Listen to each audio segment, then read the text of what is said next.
Assalamualaikum warahmatullahi wabarakatuh. Bismillahirrahmanirrahim. Alhamdulillahirrahmanirrahim. Wassalatu wassalamu ala asyrafil anbiya'i wal mursalin Sayyidina wa maulana Muhammadin wa ala alihi washabihi ajma'in, amma ba'du.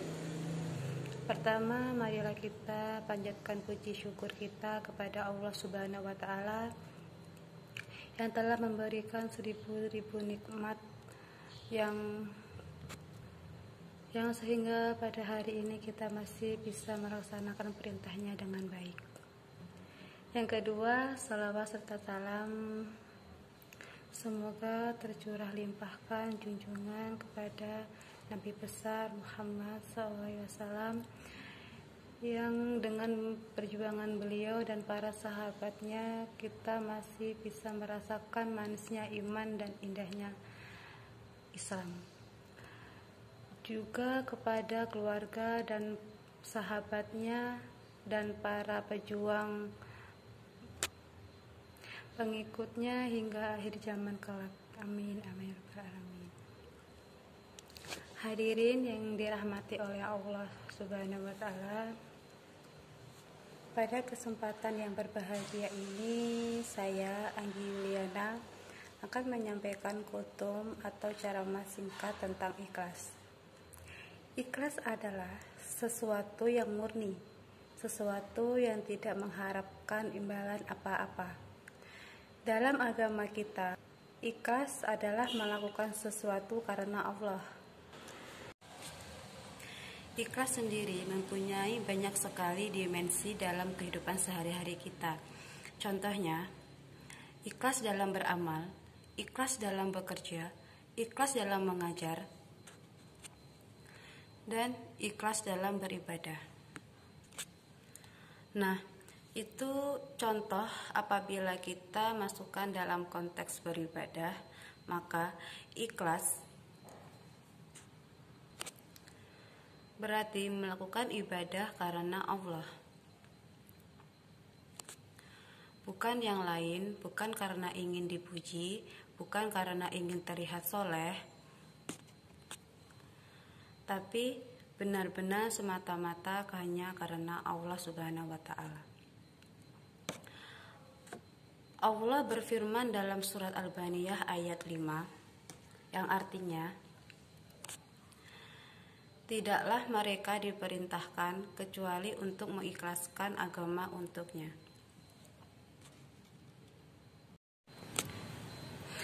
Ayat tersebut menerangkan pada kita tentang berlaku ikhlas dalam beragama.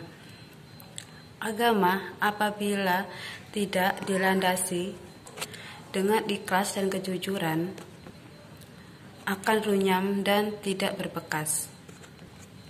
Karena orang terlalu sibuk memikirkan diri sendiri tanpa sedikit pun menempatkan agama dalam prioritas hidupnya. Fenomena tersebut banyak sekali terjadi di sekitar kita, bahkan mungkin tanpa sadar kita juga termasuk dalam arus masyarakat tersebut. Ya, seperti itu, naudzubillah min dzalik. Semoga kita dihindarkan oleh Allah dari sifat seperti itu. Ikhlas dalam beragama sangat penting untuk pupuk dalam diri, karena dengannya semua urusan menjadi lebih terang, tenang, dan mudah untuk dijalankan. Ikhlas juga menjadi penting untuk dipraktikkan karena setiap amalan yang kita lakukan tidak sah di mata Allah apabila tidak tanpanya. Dalam hadis diriwayatkan oleh Imam Muslim dalam kitab Sahih Muslim, diceritakan tentang suatu perkara yang akan terjadi nanti pada hari akhir di hadapan Allah Subhanahu wa taala. Saya kutip satu kisahnya, dikatakan nanti di hadapan Allah. Ada seorang hamba ditanya oleh Allah, "Apa yang telah kamu lakukan di dunia, wahai hambaku?" Ia menjawab, "Saya berjuang dan berperang demi Engkau ya Allah." sehingga saya mati syahid. Allah berkata, dusta kamu. Sebenarnya kamu berperang bukan karenaku, melainkan agar disebut orang yang berani. Kini kamu telah menyandang gelar tersebut. Kemudian Allah memerintahkan agar dia dicampakkan dan dilemparkan ke dalam api neraka. Kutipan hadis sahih di tersebut adalah contoh orang yang beribadah dengan tidak ikhlas dan mengharapkan lainnya. Kisah ini menjadi tamparan keras bagi kita yang masih beribadah atau melakukan sesuatu bukan karenanya. Semoga kita termasuk orang-orang yang Allah lindungi dari hal-hal tersebut. Hadirin yang dirahmati oleh Allah, dalam beramal juga ikhlas menjadi barometer sebesar apa pahala yang kita terima.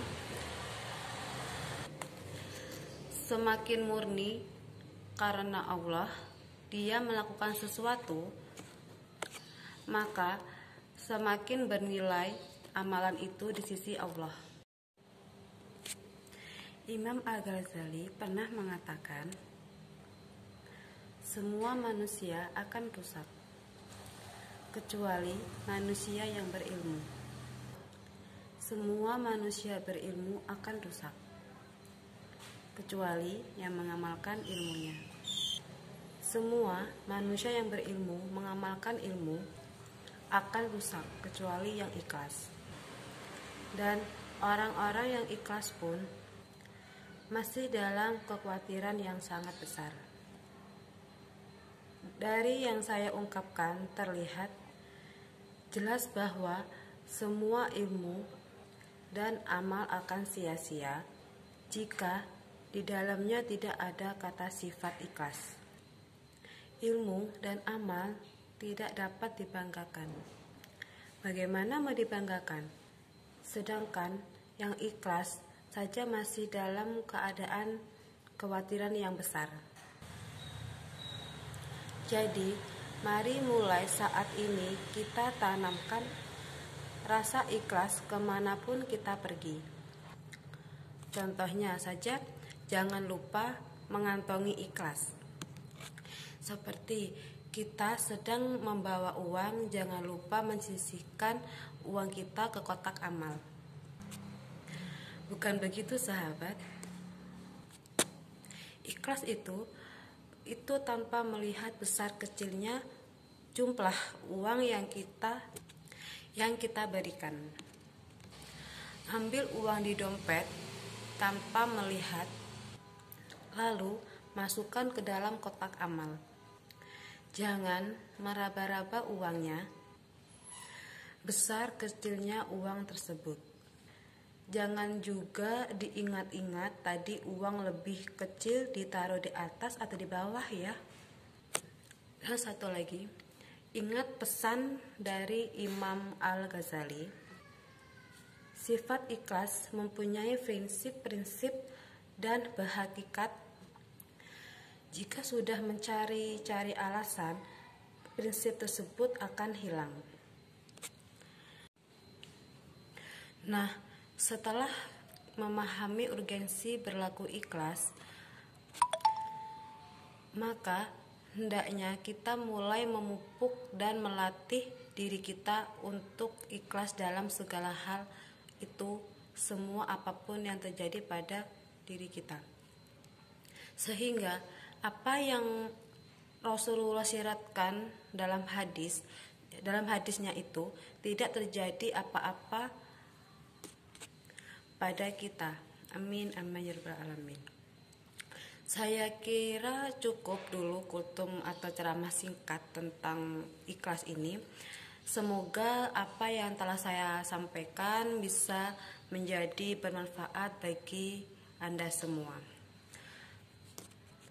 Wabillahi taufiq wal hidayah. Wassalamualaikum warahmatullahi wabarakatuh.